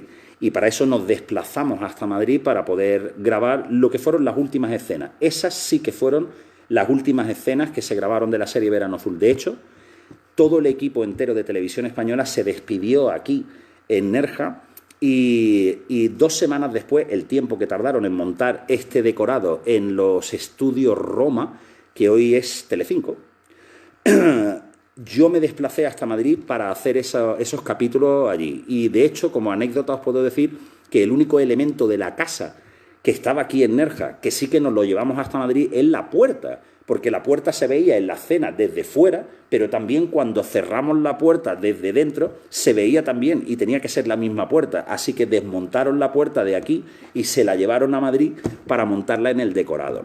Y esto fue ya, ahí sí que fue el final.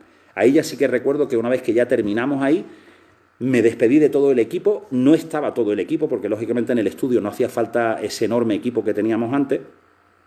Y ya se acabó. Y ya me vine yo para Nerja y nada, claro, lógicamente en el estreno y en algunos programas y a partir de ahí empezaron a venir a Nerja de forma asidua, pero ahí sí que fue el final. Y yo notaba eso, yo sabía que eso se estaba terminando y creo que también tenía una cierta tristeza porque veía que todo este increíble juego que para mí era estar en Verano Azul se estaba terminando, ¿no? Así que sí, la verdad es que es un capítulo que no es que pasara miedo, pero que sí que lo recuerdo como un poco más tristón que el resto, sobre todo porque para mí suponía el final. Esto ya se terminaba y estas escenas eran las últimas y luego tocaba volver otra vez a Nerja y dejar todo esto atrás, ¿no? Pues mirad, sí, Más Allá, ¿no? Ahí de Jiménez del Oso, es lo que estaba yo diciendo, efectivamente. El programa se llama Más Allá, sí, señor. Casi que no me ha dado tiempo a leer algunas cosas. Puedo echar hacia atrás, vale, interesante. El capítulo de Pancho Panza Quinto en el orden de emisión, no orden de rodaje. Vale, sí, claro que sí. Hay muchas anécdotas en ese sentido. Sí, en este capítulo, si te fijas de verdad, la escena en la que al Piraña se le pincha la bicicleta y la llevamos para intentar arreglarla, al Piraña se le cae, al Piraña y a mí se nos cae la bicicleta encima y en vez de cortar en la escena se dejó así porque la verdad es que pareció como muy, muy curioso, porque parecía como muy, muy gracioso porque intentamos nosotros seguir la escena. Nos había dado el cuadro de la bicicleta aquí en la cabeza y nos había hecho daño, pero claro, no queríamos cortar la escena, no podíamos cortar la escena, así que arrascando la cabeza y haciendo así terminábamos nuestros guiones y al final esto quedó tan cómico que de las 4 o 5 escenas que se tomaron de esa parte del guión, pues pusieron precisamente la única que salió mal, que es la que se nos cae la bicicleta encima. A ver, es que no sé si ahora al tocarlo se me han parado los mensajes, no sé. Vamos a ver. ¿Cómo es la relación con Clipper Legard? Vale, efectivamente. En Beatriz Mon Amour.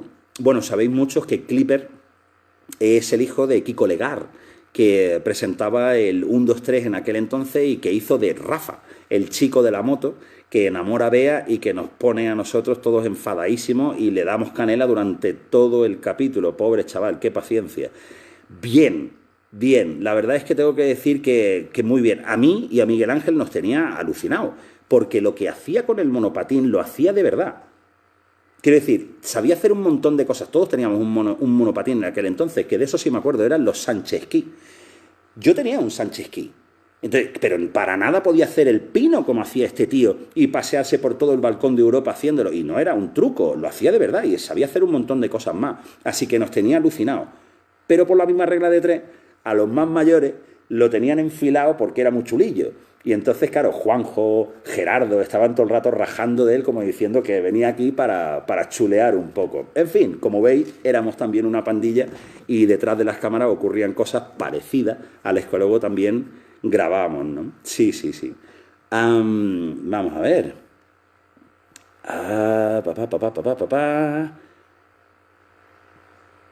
Masip estaba inspirado en algo de Mago Real, él mismo. Por eso, el otro día también os comenté que os invitaba a que buscarais un poco más de información acerca de Sergio Arteta, que interpreta al mago Masip en la última función, porque era un personaje realmente interesantísimo.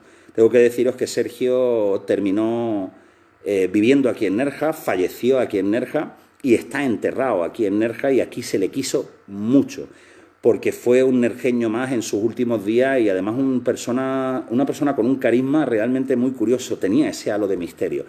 Él no era mago de profesión, era afición, pero era ese mago de los de antes, de los de capa y chistera, de los de varita, de los de misterio, ¿no? Y de alguna manera, cuando él entraba en ese papel, ¿de acuerdo? Y salía a la calle y estaba con nosotros allí, y a veces nos lo encontrábamos pues tomando algo en un bar, siempre tenía un comentario interesante, algo que hacía que de alguna manera te reunieras alrededor de él y le escuchara. Era realmente una persona interesantísima que tenía 1001 historias para contarte y podía sorprenderte de 1001 maneras diferentes. Dentro de su chaqueta y en su sombrero llevaba siempre un montón de cosas, y a cualquiera en la calle le sorprendía. De hecho, nosotros de chavales, cuando le veíamos, siempre le parábamos por la calle: Sergio, haznos un truco, y siempre nos hacía un truco. Pero luego tenía también como detalles muy curiosos, ¿no? Él fumaba con pitillera, fumaba con una pitillera súper larga, pero súper larga, os estoy diciendo, así de larga era la pitillera, ¿no? Y entonces, claro, él se encendía el cigarro haciendo unos movimientos como muy misteriosos, y claro, nos quedábamos todos muchas veces mirándolo a él así con un ojo atónito. Y él ponía el cigarro en la pitillera y empezaba a estirar la pitillera, y aquello no paraba de estirarse, y pegaba una calada con el cigarro a 3 metros de él y decía: es que el médico me dijo que me alejara del tabaco, ¿no? Y era cosas así, ¿no? Sergio era un hombre encantador y aquí le quisimos mucho, y además hizo muchísimas participaciones en festivales y en pequeñas fiestas en los colegios aquí, y le invitaron a ir con los chavales de todos los colegios, y ahí siempre estaba Sergio. Por eso Sergio tiene su sitio ganado aquí en Nerja, se lo ganó. Además es que él quiso quedarse. Él, una vez que descubrió Nerja, dijo: este es el sitio donde yo me quiero quedar, y así lo hizo. De hecho, prácticamente terminó su capítulo y trajo todas sus cosas y se quedó aquí en Nerja para siempre. Sí, bueno, extrañarlo, es lo que decía, claro que sí. Después de 16 meses y se termina la serie, fue algo muy bonito, ¿no? Así que claro que sí, eso sin duda alguna, ¿no? Mucho frío en invierno, ¿no? Los rodajes, porque tenían que ser como si fuera en verano. Claro que sí, si os fijáis, hay una escena que se ve perfecta. Bueno, hay más de una escena, pero en mi caso hay una escena que ocurre en el capítulo de las botellas. Si os fijáis en este capítulo, la última botella que aparece la saco yo del agua, y se la entrego, me parece que es a Julia o a Javi. Bueno, pues cuando estoy sacando la botella y se la entrego, fijaros cómo estoy. Estoy totalmente temblando y estoy así, porque llevábamos yo no sé cuántas horas ya rodando esas escenas. Aquello debía de ser marzo o febrero, ya había caído el sol, no estaba dando el sol directo, y yo estaba helado de frío, imagínate, que aquí tenemos solecito, pero el agua está fresquita en invierno, así que estaba helado y estaba tiritando y no podía evitarlo, ¿no? Así que sí, en algunas pasamos bastante fresquito, Y en otras tengo que decir que lo pasamos todo lo contrario.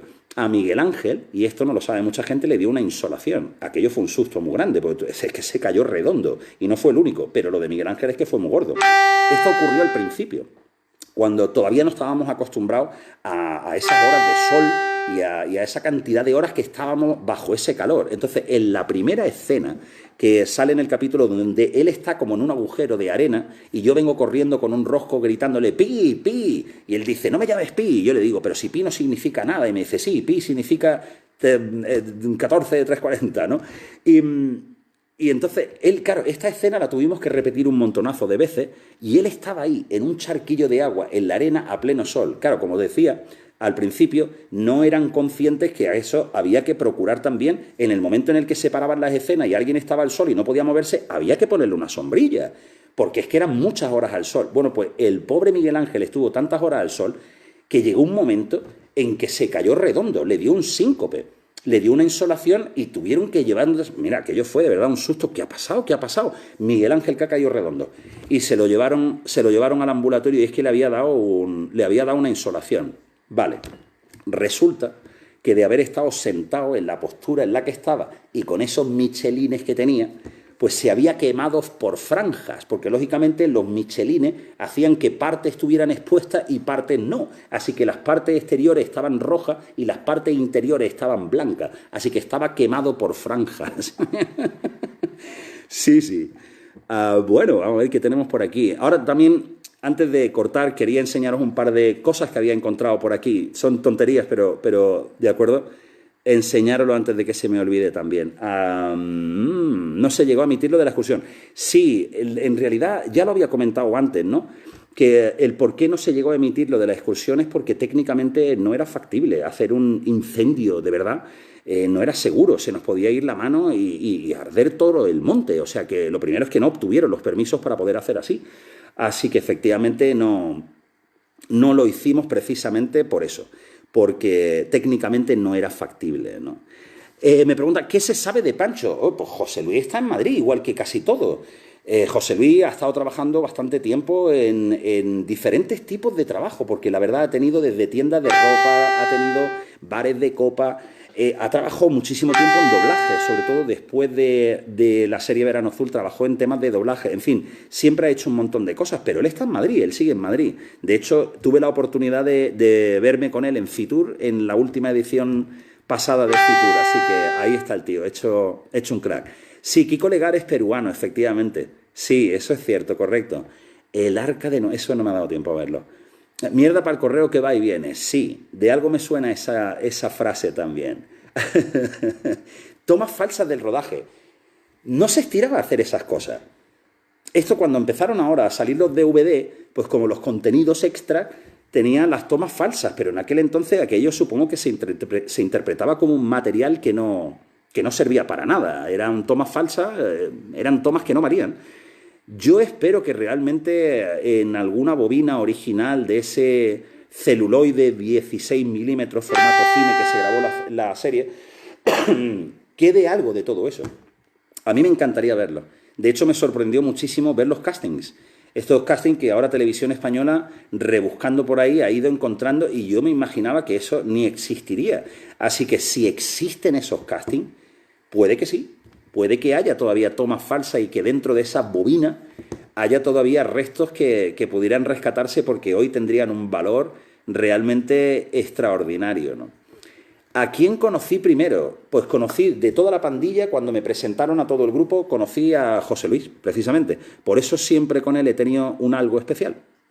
Porque José Luis para mí ha sido siempre, de todos ellos, creo que, no sé cómo explicarlo, pero el más cercano. Tal vez porque viene de un barrio, ¿sabes lo que te digo? Viene de un barrio de Madrid y yo vengo de un pueblo. Y los barrios y los pueblos se parecen mucho. Entonces la gente es como muy cercana. Y entonces José era como mi hermano mayor. Y eso sigue siendo así. Que si me acuerdo de la escena donde me llevaba atado como un perro. Jolín, sí me acuerdo. ¿Queréis una anécdota de ese capítulo? Bien, os la voy a contar. Si os acordáis de ese capítulo, el Piraña y yo hacemos una apuesta, yo pierdo la apuesta porque yo digo que es un chucho, el piraña dice que es un setter y al final gana él, entonces compra una correa de perro y me lleva el piraña a 4 patas por todo el balcón de Europa. Bueno, pues hay un momento de esa escena que yo me vuelvo ahí majareta y es que realmente tenía que hacer pipí. Por lo cual, en esa escena se me ve que yo levanto como un perro a 4 patas, levanto una pata y me pongo a hacer pipí. Y podéis ver en el capítulo perfectamente cómo sale un chorrillo. Bien, como entenderéis, no me iba a poner ahí a hacer pipí. Aunque si me lo llegan a pedir, yo lo hago. Yo no tenía ningún problema con eso, ¿no? Pero en realidad había escondido un técnico en una jardinera con una manguera de estas transparentes que iba perfectamente escondida por el suelo, que entraba por la parte de detrás de mi pierna por el pantalón y salía por la bragueta. Y en el momento en el que era necesario, lo único que tenía que hacer era apretar como una pequeña bolsa con el agua y eso hacía que saliera el chorrillo. Así que así hicimos el hecho de que pareciera que estoy haciendo pipí de verdad en la farola. Pero os prometo que no hice pipí de verdad en la farola. Pero también os prometo que si me llegan a decir, oye Miguel, méate en la farola, yo me meo. No hay problema.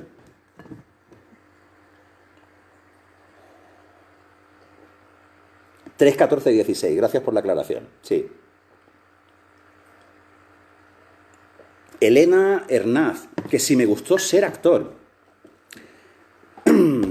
Elena, siempre he pensado que un actor se forma. Sí que hay mucha gente que pasa tanto tiempo en el cine que al final son actores de la copa un pino sin haber ido nunca a una academia. Pero yo no me he considerado nunca un actor. Un actor es una persona que se forma para eso. Estudia, hace arte dramático, empieza desde abajo en el teatro y va cogiendo tabla según va pasando su carrera y se va codeando con otros actores de los cuales aprende, ¿no? Yo tuve una oportunidad realmente sorprendente, algo único, algo que hoy en día sería imposible de imaginar, que me cogieran así, tal cual, para una producción tan importante como esta, sin estar previsto, sin haberme presentado para ello y ya en el lugar de rodaje. O sea, es una historia muy surrealista la mía, ¿no? Pero como tal yo tengo que decir que durante la época que yo hice de actor, yo me lo pasé fenomenal. Yo la verdad es que lo disfruté mucho y también tengo que ser honesto, o honesta. En ese sentido, yo me he preguntado muchas veces a mí mismo qué hubiera sido de mí y de mi vida si yo hubiera seguido la estela del éxito de la serie Verano Azul y hubiera dejado Nerja para irme a vivir a Madrid, que es donde estaba todo el meollo de la cuestión, porque esto estaba claro, estas conversaciones las tuvimos con Antonio Mercero, las tuvieron mis padres con Antonio Mercero, en las cuales le dijeron, oye, el chaval tiene muchas posibilidades de seguir en este mundo, pero lógicamente aquí en Nerja no va a poder hacer nada de todo esto, tenéis que venir a Madrid. De hecho, Antonio Mercero fue nuestro representante, el de Miguel Ángel y mío, durante un tiempo. Así que esa posibilidad se barajó, pero también os tengo que decir que aunque era una edad muy temprana, 7 años, los que tenía yo, 8 años, cuando ya estábamos barajando todo esto, la decisión de dejar Nerja e irse a Madrid para ser actor y continuar con el éxito de la serie allí y ver dónde me llevaba todo este camino, o no, y quedarme aquí en Nerja, al final recae en mí. Mis padres son los que me dicen, Miguel, haremos lo que tú quieras. Si tú quieres quedarte, nos quedaremos. Y desde aquí podremos hacer muchas cosas también. Pero si quieres que nos vayamos, nos vamos. Y yo dije, mira, yo quiero seguir haciendo muchas películas. Además, creo que dije, yo quiero seguir haciendo películas con el Piraña, con Miguel Ángel. Pero no quiero dejar Nerja. Yo, para mí, Nerja era mi paraíso real, que ya existía antes de la serie Verano Azul y que sigue siéndolo mucho tiempo después de Verano Azul. Así que yo no quería renunciar a esto, a mi vida aquí, a criarme salvaje, como decía Layo, el niño callejero, en las playas del pueblo, de tirarme de las rocas, de bucear en la cueva del lobo marino, de comerme las pipas en la reola y de irme a la feria del pueblo. No, yo no quería perderme eso. Y sí, es posible que podría haber tenido un éxito tremendo y podría haber estado quién sabe dónde, o no. Pero en realidad yo escogí bien. Yo escogí quedarme aquí en Nerja y escogí bien. Así que en ese sentido, la verdad es que nunca he tenido esa sensación de no haber tomado el camino adecuado. Disfruté mucho de la época mientras duró, pero mi camino me devolvió a mi origen, a donde yo quería estar, que era aquí, en Nerja, sí. Mira, curioso, fue difícil rodar las escenas del rescate de Javi. Sí, la verdad es que hay que decir que donde estábamos grabando era un acantilado, de verdad. Y que si hubiéramos tenido un mal pie, hubiéramos pegado, pero un tortazo de los buenos. De hecho, muchos sabéis dónde se encuentra ese pequeño acantilado, porque la suerte hace que toda esa zona de los acantilados es un entorno que está catalogado como pintoresco, es zona protegida, por lo cual no ha cambiado mucho. Así que el mismo acantilado donde el propio Chanquete se tiraba al suelo con la cuerda y apoyaba los pies contra la piedra, os prometo que la piedra está allí todavía. Así que está exactamente igual. Y si alguna vez venís por aquí, Nerja, espero que pronto, podéis ver exactamente el lugar donde grabamos eso y os daréis cuenta que aquello es un barranco. De hecho, pidieron que los padres vinieran al rodaje y que se hicieran cargo de los chavales, porque claro, si estábamos como todos los días correteando por allí, haciendo el indio, era muy probable que nos pudiéramos caer por allí. Por otro lado, hay que decir que las imágenes donde tú estás viendo realmente esa altura de caída, con alguien colgado de una cuerda a más de 30 metros, eso no es Juan Artero ni es José Luis. Estos son dos profesionales que, si no recuerdo mal, estas escenas se grabaron en Cádiz y, si soy más exacto, creo que en la zona de Conil, pero no o Trafalgar o por ahí. No me hagáis mucho caso, pero fueron especialistas los que grabaron esa parte más complicada de las escenas. Pero, por ejemplo, cuando José Luis, cuando Pancho se pone la cuerda y se deja caer hacia atrás de la cuerda, que no era una cuerda de escalador de esas profesionales, era una maroma de esparto, y se deja caer para atrás, si se llega a romper esa cuerda, te digo yo a ti que no sale de esa, ¿eh? Así que la verdad es que a veces ellos, sobre todo, asumieron un riesgo real, ¿eh? Estuvieron colgados de un acantilado con una cuerda de esparto. Sí.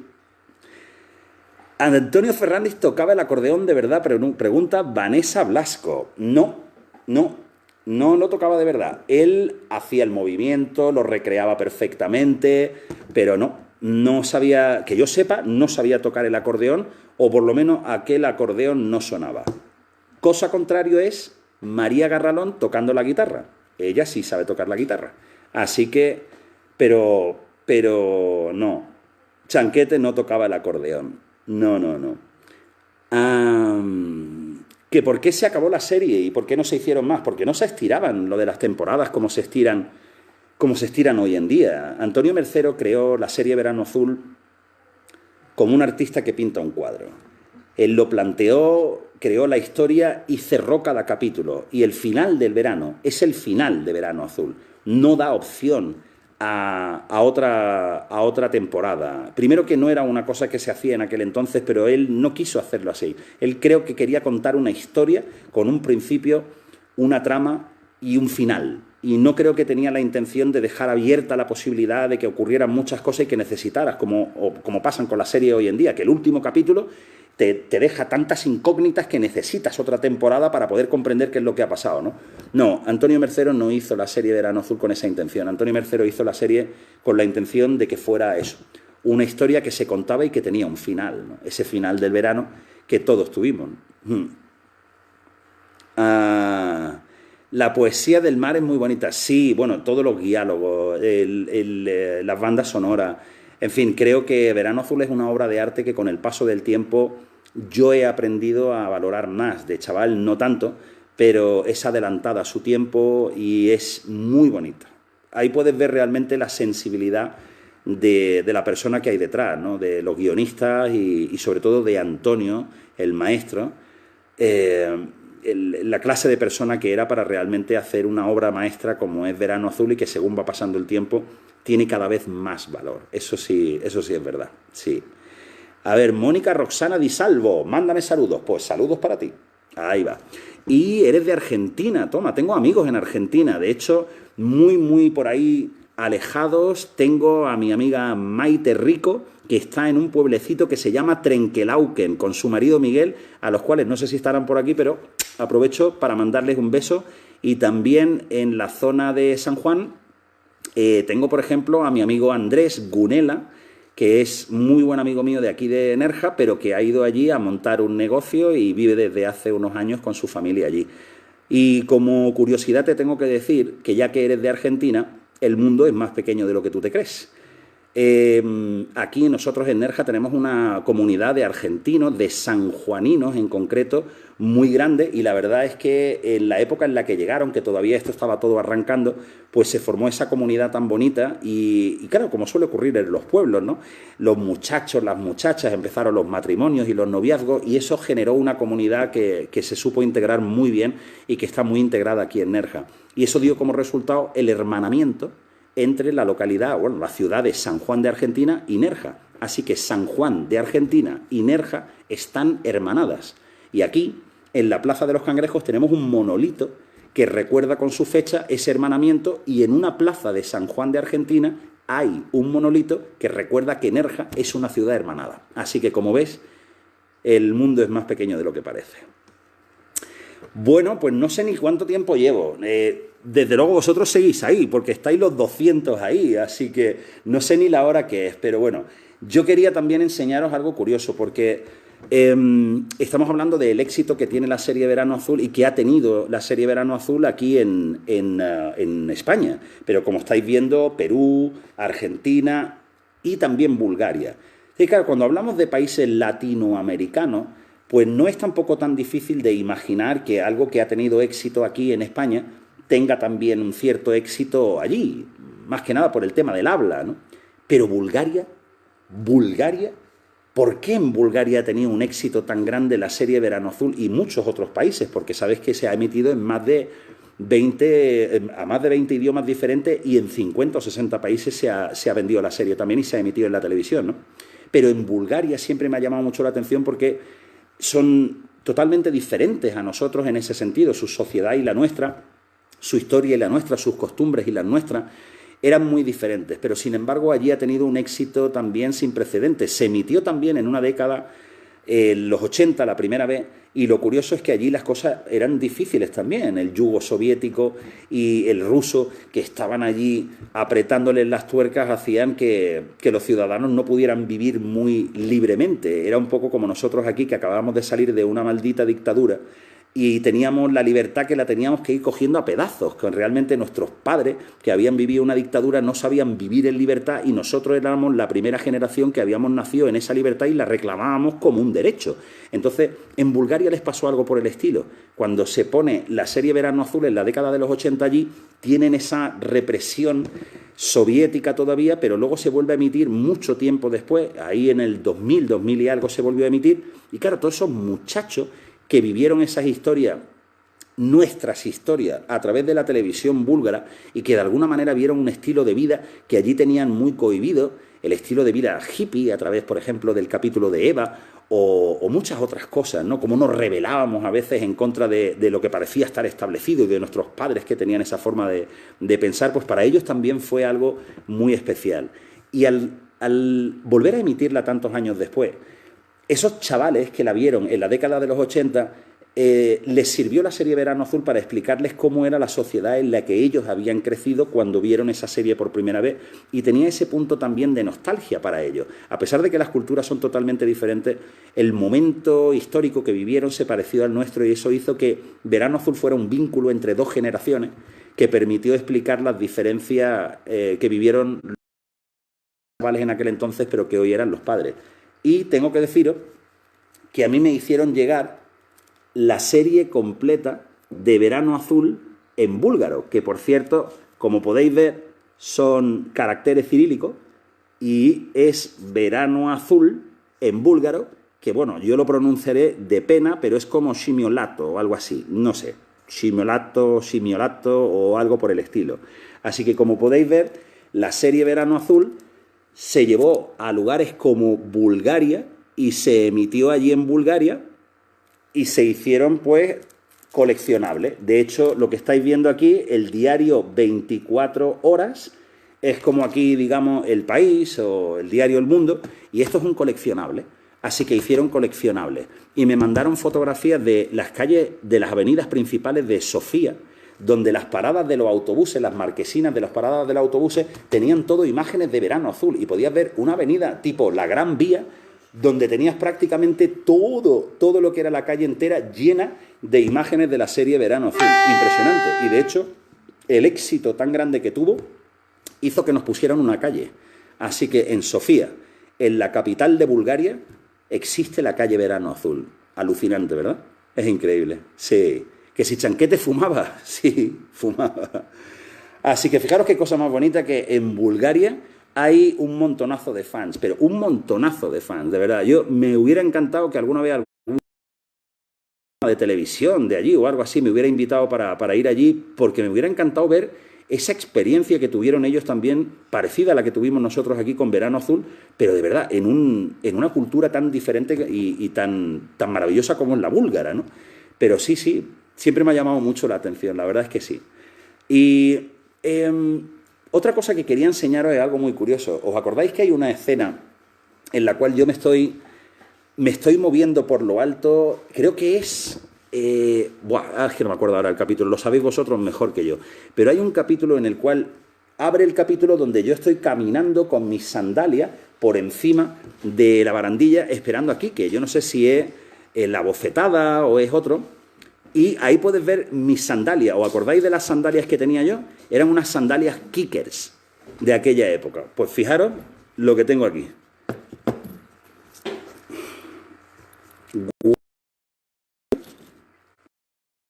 Kickers.